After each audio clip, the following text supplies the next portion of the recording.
अरे दोस्तों, आज मैं आपके लिए एक मजेदार कहानी लाया हूँ चंपू चाय वाले और उसके जादुई कुल्हड़ के बारे में। अपनी सीट बेल्ट बांध लो क्योंकि ये सफर बहुत मजेदार होने वाला है।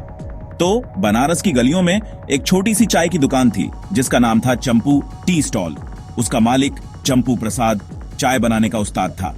लोग कहते थे चंपू की चाय पियो और अपनी सारी चिंताएं भूल जाओ। लेकिन दिक्कत यह थी कि चंपू को चाय बेचने से ज्यादा सपने देखना पसंद था। अरे भैया चाय बनाओ, ग्राहक चिल्लाते थे और चंपू अपनी ही दुनिया में खोया हुआ गर्व से कहता, एक दिन मैं दुनिया का सबसे बड़ा चाय वाला बनूंगा। एक दिन चंपू को अपनी दुकान के पीछे एक पुराना कुल्हड़ मिला। कुल्हड़ पर कुछ अजीबोगरीब नक्काशी थी। चंपू ने सोचा, वाह, ये तो मेरे दादाजी के जमाने का होगा। उसने उसे साफ किया और उसमें चाय डाली। जैसे ही उसने उसे उठाया, एक रहस्यमयी आवाज आई, ओ चंपू, तेरी किस्मत बदलने वाली है। चंपू चौंक गया। कौन है वहां? मैं तेरा जादुई कुल्हड़ हूं। चंपू हैरान भी था और उत्साहित भी।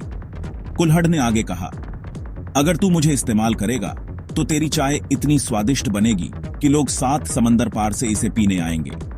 चंपू खुशी से फूला नहीं समाया और उसने जादुई कुल्हड़ का इस्तेमाल करना शुरू कर दिया। उसकी चाय का स्वाद लाजवाब हो गया और ग्राहक लाइन लगाने लगे।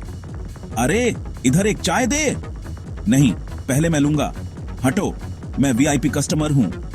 चंपू की दुकान हिट हो गई और वो खुद को चाय इंडस्ट्री का किंग कहकर वीआईपी की तरह चाय परोसने लगा। चंपू की प्रसिद्धि इतनी फैल गई कि उसकी चाय के स्वाद की खबर व्हाइट हाउस और बकिंघम पैलेस तक पहुंच गई। एक दिन अचानक सीआईए और सीबीआई वाले उसकी दुकान में घुस आए। चंपू प्रसाद, हमारे पास जानकारी है कि आप कुछ जादुई चीज इस्तेमाल कर रहे हैं। क्या? नहीं, मैं तो बस थोड़ा सा अदरक ज्यादा डालता हूं। चंपू हकलाया, लेकिन कुल्हड़ खुद बोल पड़ा, इनसे झूठ मत बोलो। सीआईए वाले दंग रह गए। बोलता हुआ कुल्हड़, ये तो नेशनल सिक्योरिटी थ्रेट है। रातों रात सीआईए ने कुल्हड़ को किडनैप कर लिया और बेचारा चंपू चिल्लाता रह गया, मेरा कुल्हड़ वापस करो। चंपू ने ठान लिया, मुझे अपना कुल्हड़ वापस लाना है। उसने बनारस के सबसे बड़े पंडित से सलाह ली, जिन्होंने बताया कि कुल्हड़ व्हाइट हाउस के किचन में बंद है और उसे वापस पाने के लिए चंपू को अमेरिका जाना होगा। चंपू किसी तरह टूरिस्ट वीजा लेकर अमेरिका पहुंच गया। व्हाइट हाउस के सामने खड़े होकर वो चिल्लाया, आई वॉन्ट माई कुल्हड़ बैक। सीआईए वाले उसे गिरफ्तार करने ही वाले थे कि कुल्हड़ ने अपना जादू चला दिया। वो उड़कर सीधा चंपू के बैग में आ गिरा। चंपू खुशी से चिल्लाया, जय कुल्हड़ बाबा की। चंपू भारत लौट आया और अपनी चाय की दुकान का नाम बदलकर रख दिया, the great Champu tea stall, home of the magical कुल्हड़। अब उसकी चाय इंटरनेशनल सेंसेशन बन गई। बॉलीवुड से लेकर हॉलीवुड तक लोग उसकी दुकान पर आने लगे। अमेरिका के राष्ट्रपति ने भी कहा, आई लव चंपू टी। और इस तरह चंपू प्रसाद इंटरनेशनल चाय वाला बन गया। उसकी दुकान रोजाना गुलजार रहने लगी।